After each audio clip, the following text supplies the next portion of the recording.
Welcome to National Parks Traveler, where we explore the national parks and the issues that involve them. Hawai'i Volcanoes National Park is such a unique destination in the national park system. Located on the Big Island, it's surrounded by the Pacific Ocean. It has rainforests, and it boasts two active volcanoes in Mauna Loa and Kilauea. This is Kurt Repenchek, your host at the National Parks Traveler. A visit to Hawai'i Volcanoes comes with a number of options. Do you simply hope to catch an eruption of Kilauea and head somewhere else in Hawaii? Do you explore the backcountry with its more than 160 miles of trails? Or do you soak up the Hawaiian culture? Hopefully, you'll do all of that and more, because the park is so remarkable and offers so much. But it also can be a dangerous place.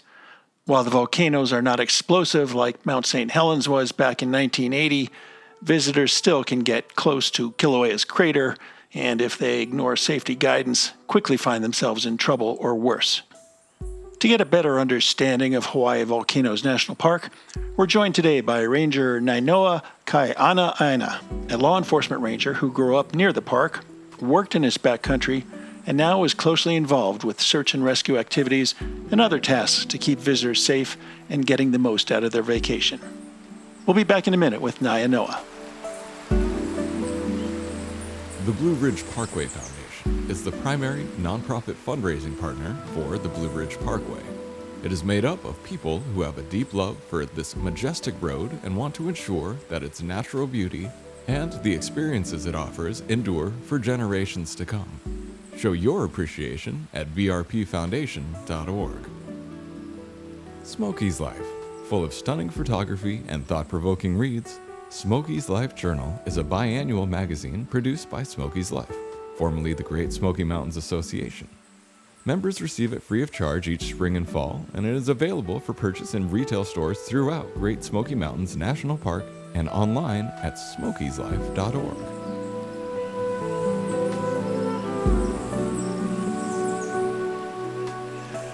Welcome to the Traveler, Nainoa. Thanks for having me.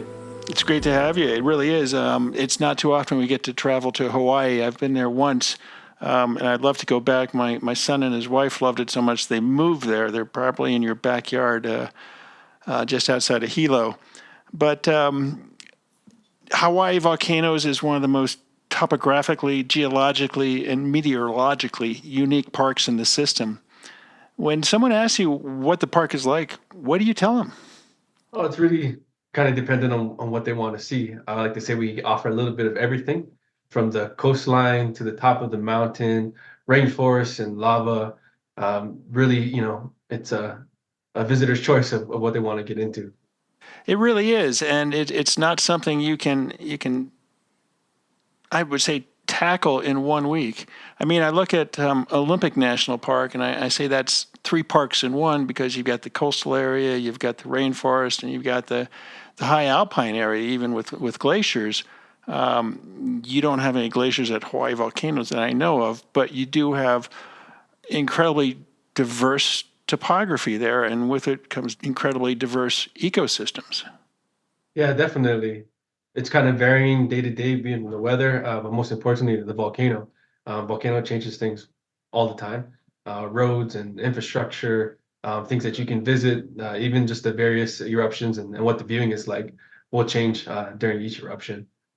Really, I mean, obviously, we can expect change when you have an eruption. You've got lava flows going out, but you say it changes a lot more than beyond what we see on a daily basis?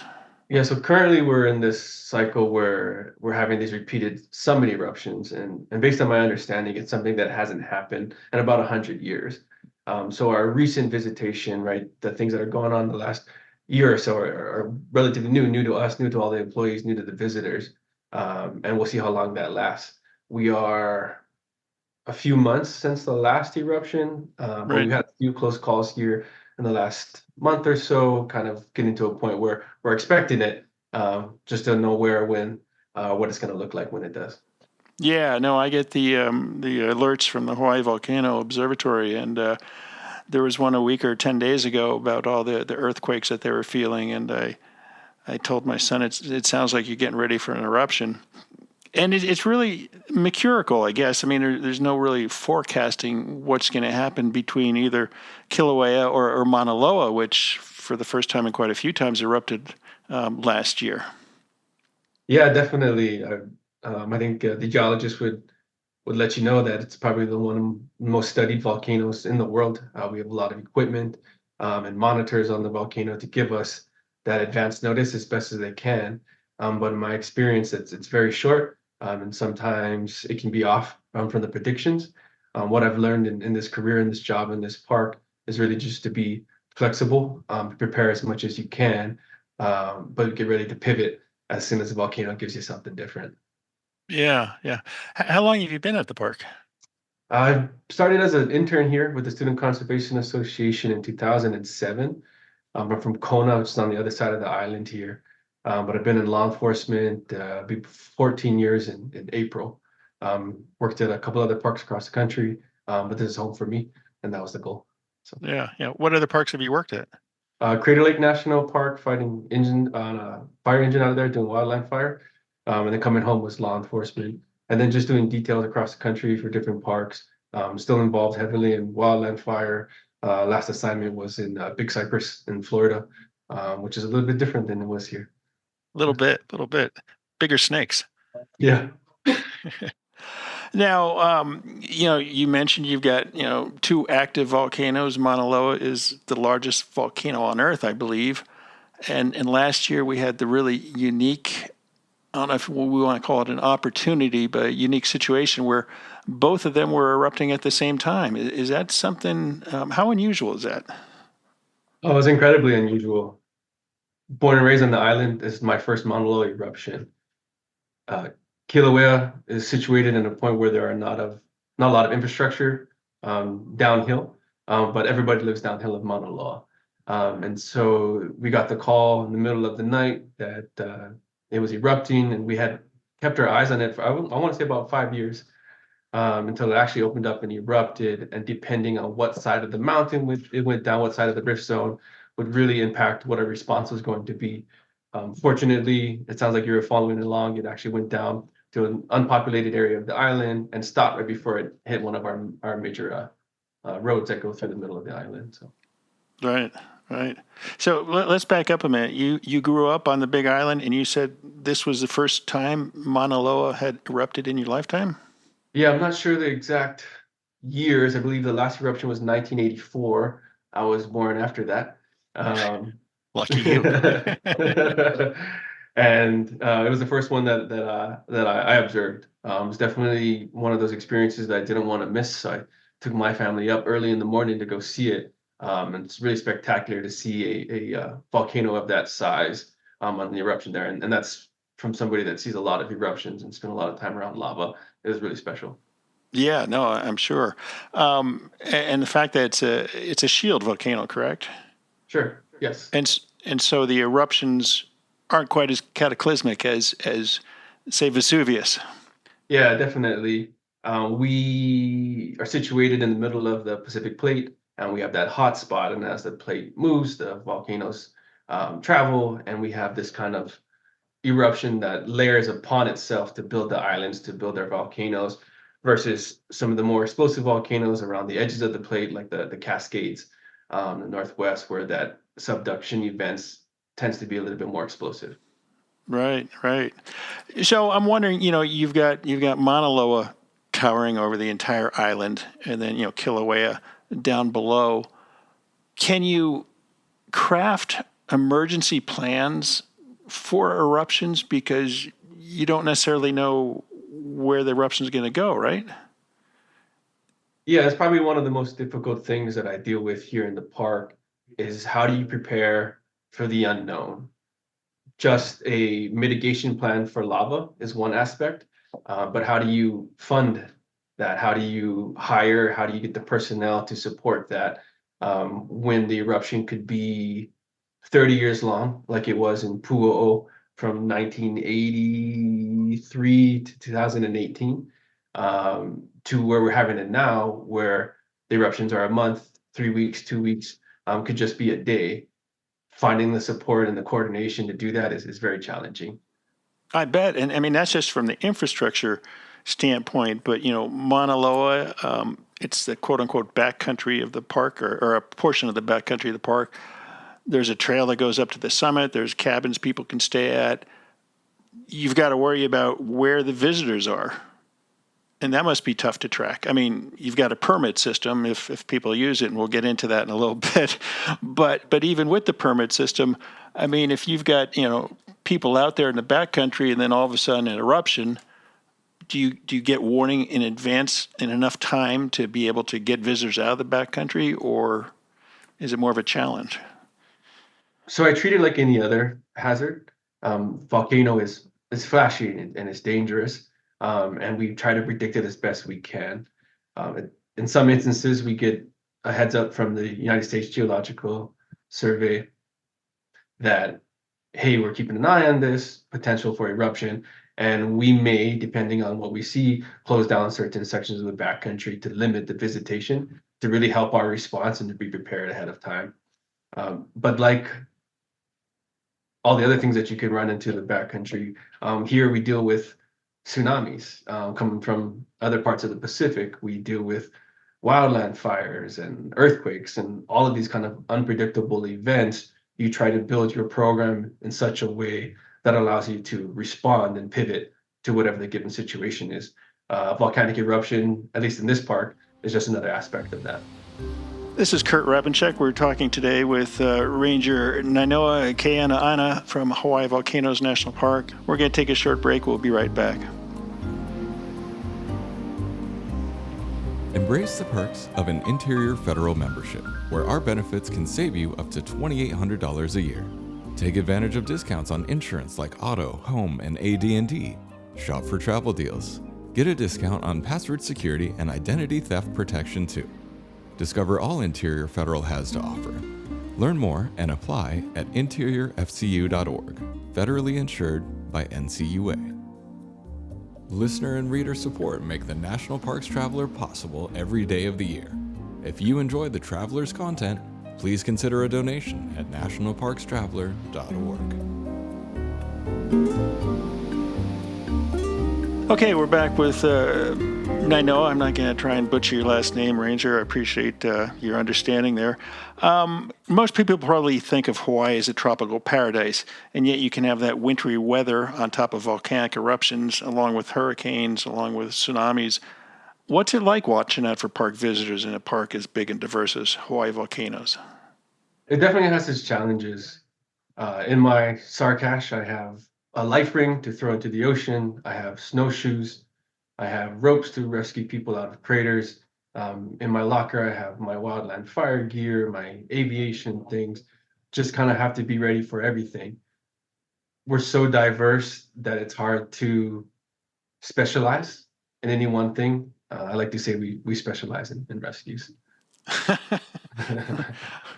I'm not sure that's a good thing. I mean, it's a good thing that you specialize in it, but if you have that many that you have to be a specialist, how do people get in trouble at Hawai'i Volcanoes?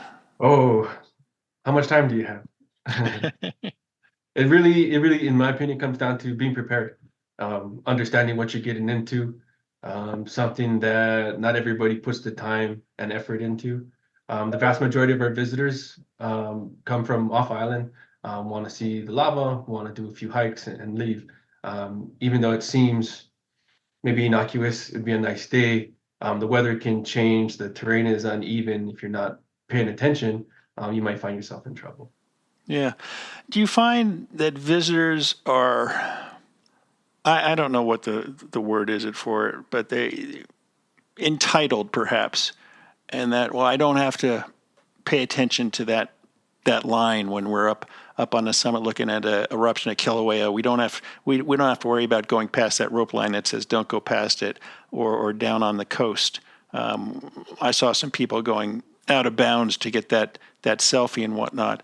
Are we seeing more of that these days? Do you know? I mean, everybody wants to. I call it count coup. We've been to Hawai'i Volcanoes. Here's a picture of me with the eruption of Kilauea. I'm going to move on to another park.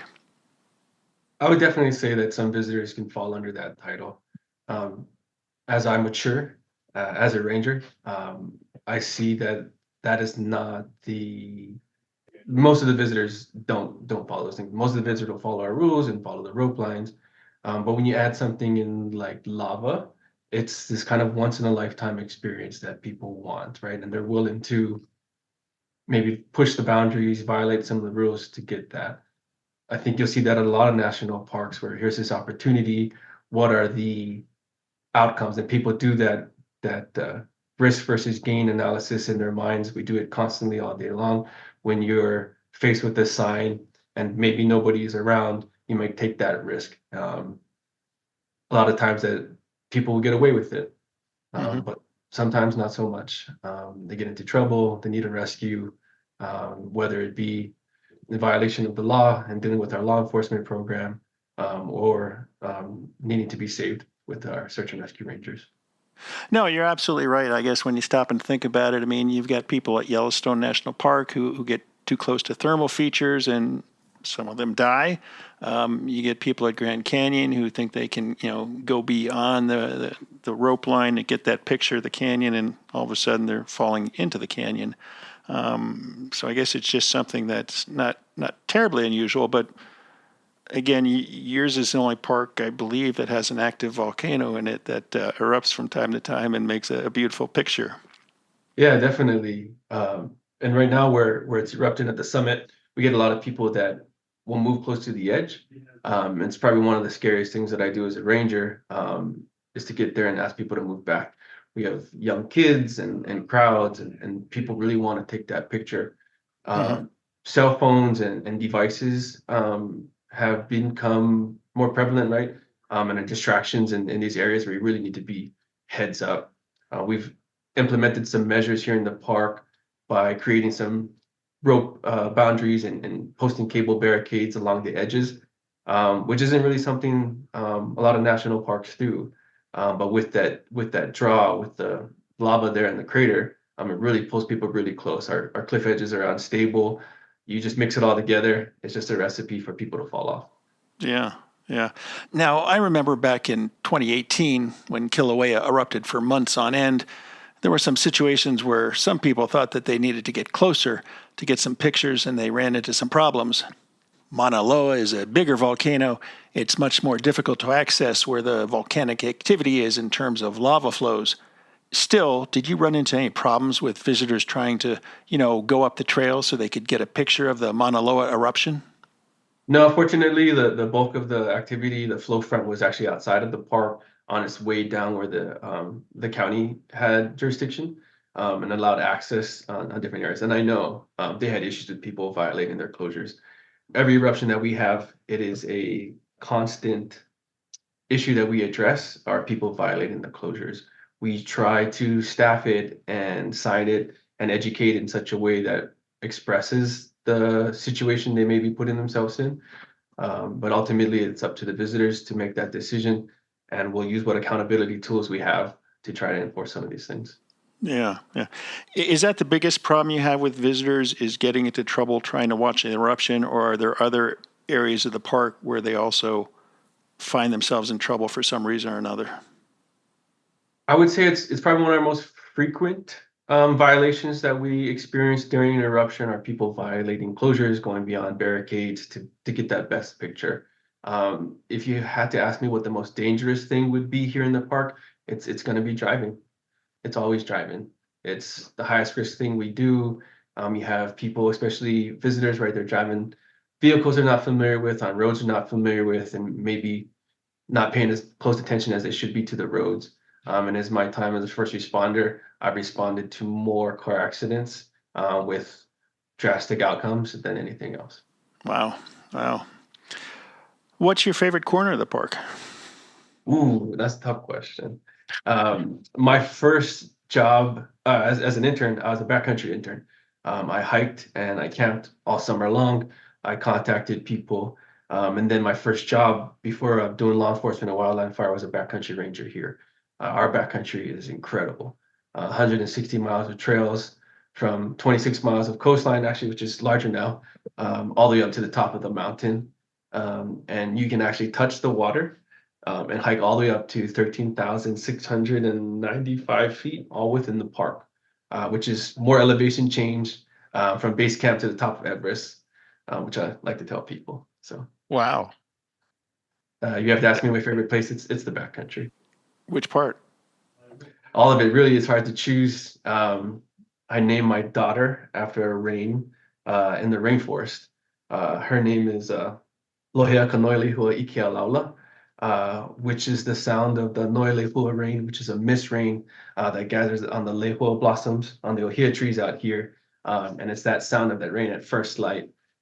And it's motivated from camping out in the rainforest. And when you wake up in the morning, you hear that sound of the condensation. It sounds like rain, but it's that mist coming to the trees. And it's important to me, and I love it. Yeah, no, that sounds pretty cool. What 5 tips would you give visitors to Hawaii volcanoes? And it can be safety tips, or it can be, you've got to see this, you got to see that. What would you say? Be prepared by checking on the current conditions of the volcano and the weather. Be flexible for sure. Like a lot of parks, we're running into a lot of infrastructure issues, namely space, parking for vehicles. If you can come up with a backup plan to do something, if maybe the thing that you wanted to see was full at the time, you'll have a much better trip. I would advise people to slow down. I think the vast majority of our visitors are what we call 3 to 4 hour visitors that hit our top spots and leave the park. But if you can give yourself a full day to get out of the vehicle, to go for a nice walk, you get off and away from people, you'll really see, I think, the beauty of this place. What was that, 3?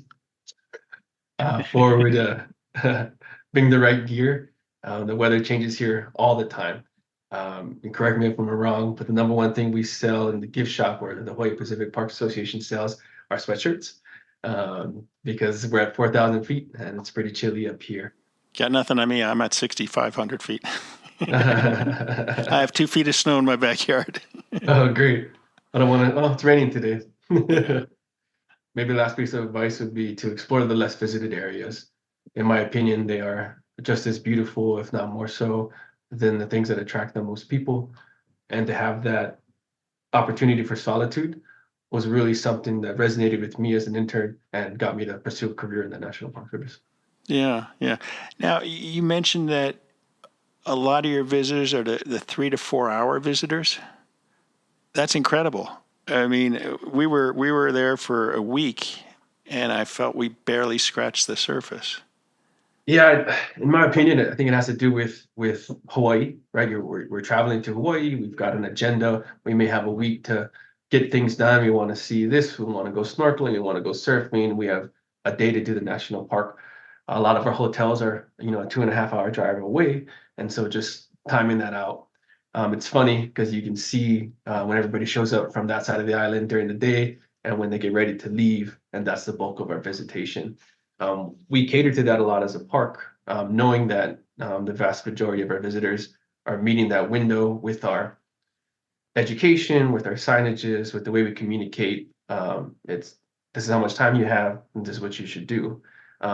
But really, I think, like you alluded to in the beginning of this, is the park is so much more than can be done in 3 to 4 hours. You'll hit maybe the top 3 that we have, but you maybe, in my opinion, not have the full amount of time to enjoy it, and you're missing a lot of the other unique things that we've got going on here. Yeah, absolutely. I mean, we hiked the Kilauea Iki Trail. We went through the Thurston Tubes. Sorry for not pronouncing the native names, but I'm tongue-tied. Nahuku. Nahuku, that's right. We went down to the Chain of Craters Road. We did a little hiking at Mauna Loa, not as much as we wanted to. We went to Bird Park. And again, I just felt that, even though we were there for a week, we were kind of rushing through things. And I told my wife the next time we go back there, maybe 2 weeks, and just, hang out with my son and his wife and get into some of the in-depth, out of the way sites in the park that you were referring to, because there is so much to take in, both from the natural resources to the cultural resources. I think that could be said for a lot of the parks across the country. Growing up here on the island, the national park was kind of always shrouded in a little veil of mystery, even being from the island. And we came here quite a lot growing up. And then working here, you had to, look behind the curtains. and see a lot of the things. As a backcountry ranger, I spend a lot of time wandering. Some of the best summers I've had, best time just kind of going off trail. Hey, that looks like a unique site. Google Earth, pointing me in the right direction. Maybe I shouldn't say that, but You can say it, just don't share your map. I said, hey, that looks interesting. I want to go see. Then peeling back and the history, there are still things now that surprise me, whether it's the wildlife, some of the natural features. Right now, I've been kind of digging more into the history of the park, how it was founded, what kind of resources that we have, and it's interesting. And I'm still learning. And when I finish my career, at some point, there'll still be a lot more to explore. I'm looking forward to it. Yeah, from my point of view, it's hard to envision Hawaii Volcanoes as a park with a lot of backcountry. But, I've got a friend who says, oh, yeah, we used to backpack all the time out there, and listening to what you're saying, and 160 miles a trail, it sounds like something else I'll have to add to my to-do list next time we come out there. Now, we're talking about how diverse the park is, topography, geologically, meteorologically.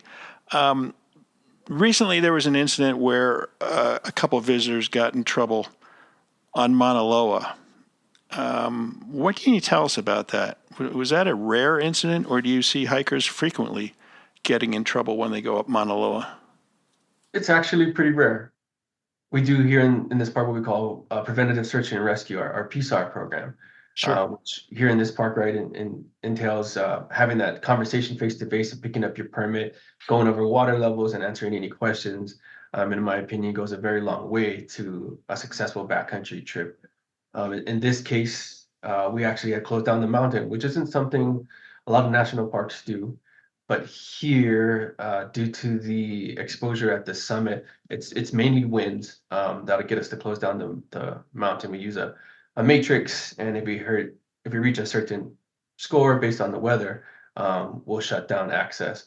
And for that last SAR, we actually closed it down. I don't remember specifically what the gusts were, but I believe they were somewhere around 90 miles an hour, hard enough to walk, let alone try to navigate in any sort of weather, and definitely not something that we could perform a rescue in. So how did these two people get in trouble? And actually, I guess there were four to start with. Yeah, I think like a lot of rescues, a series of unfortunate events led to the separation of the group, poor decision making, poor planning. I think one of the key factors there is that we closed down the mountain, notified them, but they decided to go anyways. When I got the call that they were in distress, we had to make a decision whether or not to respond. Speaking with the pilot, looking at the weather observations that we could make from the office, we decided to go and to see, and it was very windy. Yeah, I guess as I understand, you flew up there and you couldn't land the helicopter, I believe, but you were able to get off and or somehow give the two hikers some emergency gear. Yeah, so the pilot we work with, he's amazing. I trust him a lot, and he's got a lot of experience. And when you get up there, you can feel the winds in the helicopter. We fly around a little MD-500, pretty small helicopter with a very low carrying capacity at that elevation. We kind of run on the margins when we're doing that rescue on the mountain. And whether or not we could actually put the helicopter down was a pilot's decision. Fortunately, where we found them was in a little depression, and we're able to get the helicopter on the ground, get out of the helicopter, and speak with actually both groups. And what we ended up doing was providing food in the form of MREs, an inReach device so they could communicate, and some water, and giving them the instructions to actually turn around and hike back down the hill to the cabin that was just down the hill, maybe about 4 miles away, and then to let us know if they needed anything. And about 6 p.m. that night, the inReach became handy, as they let me know that they had lost the trail, and that they needed actually to be rescued. Unfortunately, we can't fly at night, and so we came back the next morning to pick them up and get them out of there. So Yeah. Was it just high winds, or did you have dropping temperatures and snow? It's always pretty close up at that elevation. There was snow on the ground from a previous storm. But at that point, it was actually pretty good conditions. We were in the lull of two cold fronts that were coming through. And so if it happened maybe a day earlier or a day after, I don't know if we'd been able to get up there. But just so happened that at that time, we were able to get up there and grab them. Yeah, yeah. Is my memory serving me right in that one of the reasons they got in trouble was they didn't check in with the backcountry office to pick up a permit, and if they had, they would have been told that it was closed? Yeah, so this is one of our growing pains with our new permitting system. But we have a reservation system now, like a lot of parks are utilizing rec.gov. In one aspect, it allows us to manage the issuance of reservations in a much more effective manner. But one of the requirements is that your reservation on rec.gov is just that. It's just a reservation, and the actual permit needs to get picked up in person, which allows us to have that conversation, that preventive search and rescue, which I believe is really important to having a successful trip, not just in our park, but really any park across the country.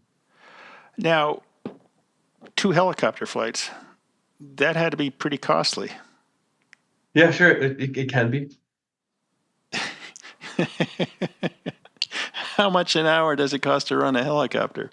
As current contractor, I believe it's somewhere around $1,100. I think the total SAR was about $2,500, not including our time. And who pays for that? The National Park Service does. This is a question that I get often. I know some states and jurisdictions do charge for the rescues, but the National Park Service stance, or at least I can speak to Hawai'i Volcanoes National Park Service, is that we don't want the trepidations about paying for a rescue to be a barrier for calling. And so we want people to call us if they need it. We build into our budgets the rescues. And something that the National Park Service has as well is what we call a major SAR account, meaning that if the search and rescue costs of a certain particular park for a particular incident reaches a certain threshold, we can request additional funds from a larger nationwide account.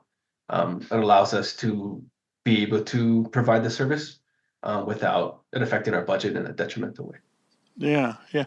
Well, there's the search and rescue where somebody falls down and twists an ankle or breaks a leg, or their boat capsizes, or they get bit by a snake, for instance.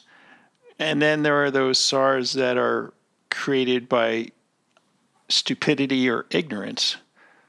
And I believe the Park Service can determine whether it was stupidity or ignorance that led to the predicament.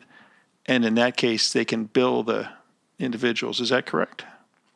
I'm not particularly sure for the Park Service at large or how each individual parks operate, but there is a method for cost recovery if that park or the service deems that appropriate. I know some jurisdictions, not necessarily federal or the National Park Service, let's say, for example, if the mountain is closed and people decide to go anyways, then they are going to be held accountable for those costs. We don't do that here at Hawai'i Volcanoes. It's not an issue that we run into frequently to the point where we have to address it. And again, my main concern is doing the rescue. I don't mind doing the rescue. As a relatively new father, I have a little bit more caution now when jumping in a helicopter and going off of the side of cliffs. But if you need help, we'll provide that help. It's what's got me into the service. It's what motivates me to continue doing what I'm doing. And I don't want the factor of worrying about paying for it be an issue. Same thing with a lot of I don't want to go into ambulances, but Oh, don't step now. I might ask you this already, and if I did, I'm sorry. Is there one particular part of the park where people run into the most problem issues?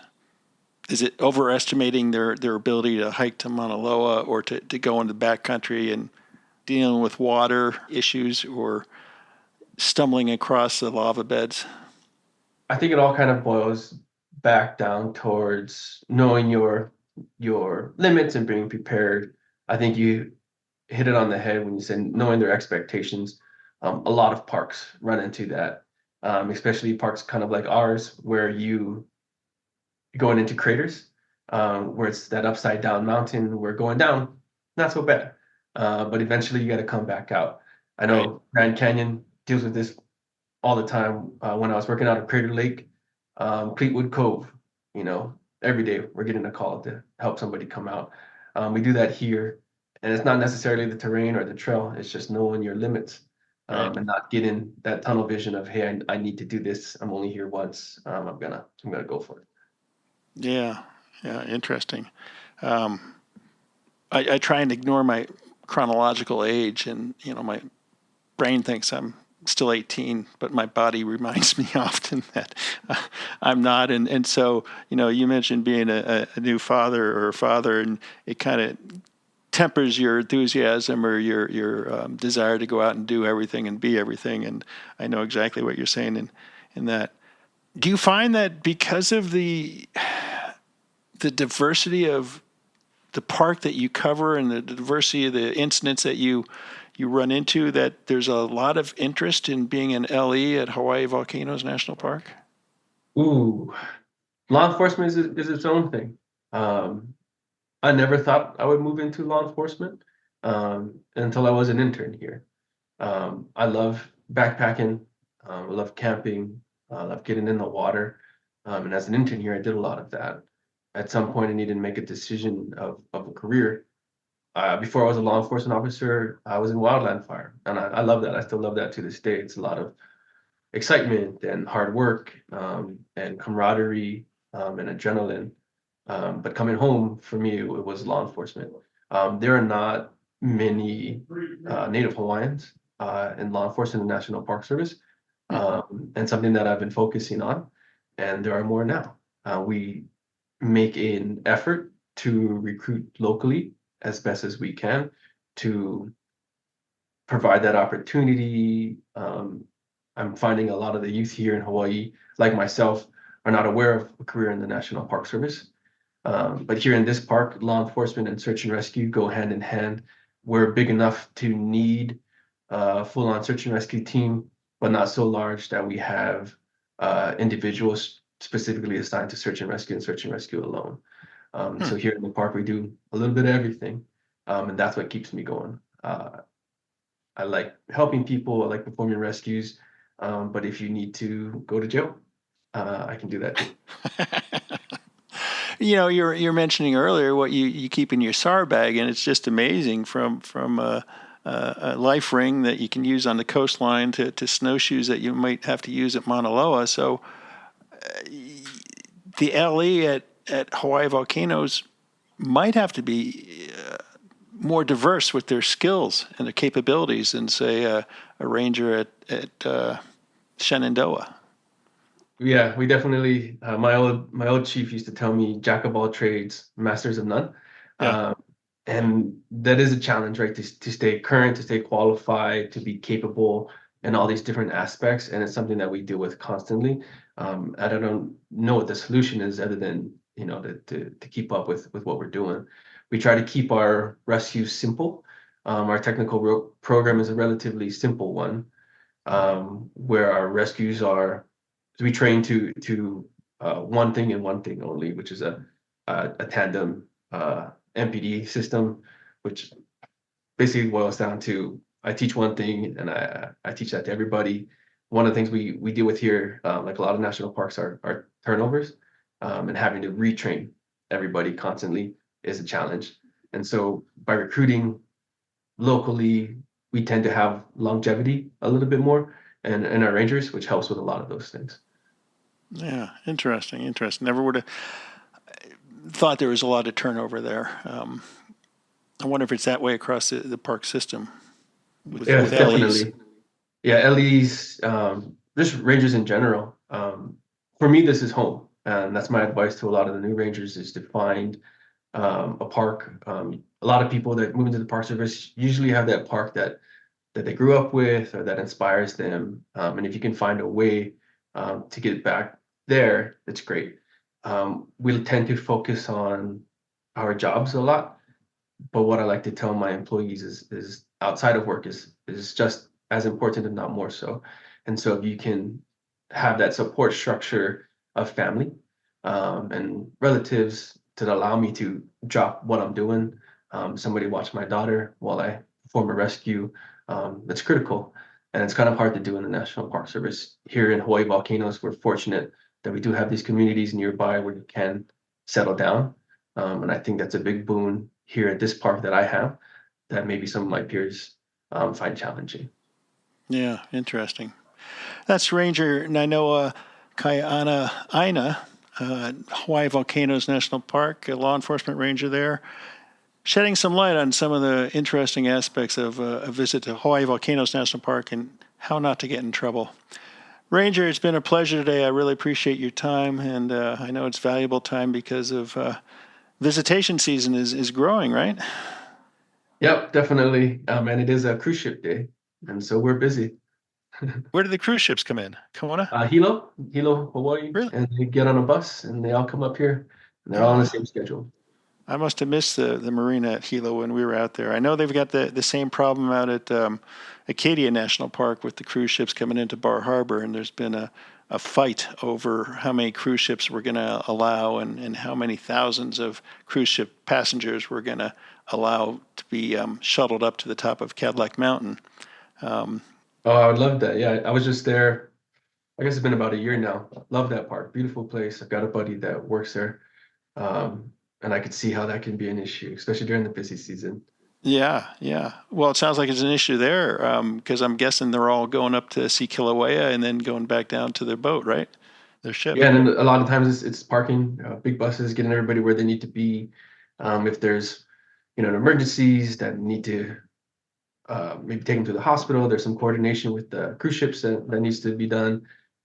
We work well with some of our nonprofits here in Hawaii to help facilitate that visitation. But if they're on a cruise ship, you can look at the cruise ship schedule and you can anticipate what your day is going to look like and try to get ahead of it. So, well, Ranger, thank you so much for those insights. It's incredible. Hopefully the coming months will be peaceful and uneventful for you. Thank you for that. I hope so too. That's our show for this week. We hope you found it interesting. We hope it encourages you to visit Hawai'i Volcanoes National Park and spend at least a week exploring its landscape and learning its history and culture. Next week, we're sitting down with two National Park guidebook authors, Becky Lomax and Michael Oswald, to discuss what to expect in the National Park System this summer and hopefully get them to reveal some of their secret places in the parks. For The Traveler, this is Kurt Repenchek. See you in the parks. The composers and musicians at Orange Tree Productions have created a unique collection known as the National Park Series that has grown to include more than 30 CD titles. Composed against the backdrop of a park's sounds of nature, these musical scores will connect you with these beautiful places and take you there, at least in your mind. This collection is the #1 selling National Park audio series in the world and provides the background music for National Parks Travelers podcasts. Visit them at orangetreeproductions.com. Editing and production work for the National Parks Traveler podcast is done by Splitbeard Productions. You can learn more about us at splitbeardproductions.com. National Parks Traveler is a 501c3 nonprofit media organization that provides daily editorial coverage of national parks and protected areas. Traveler's coverage is made possible by reader and listener donations. Visit us at nationalparkstraveler.org.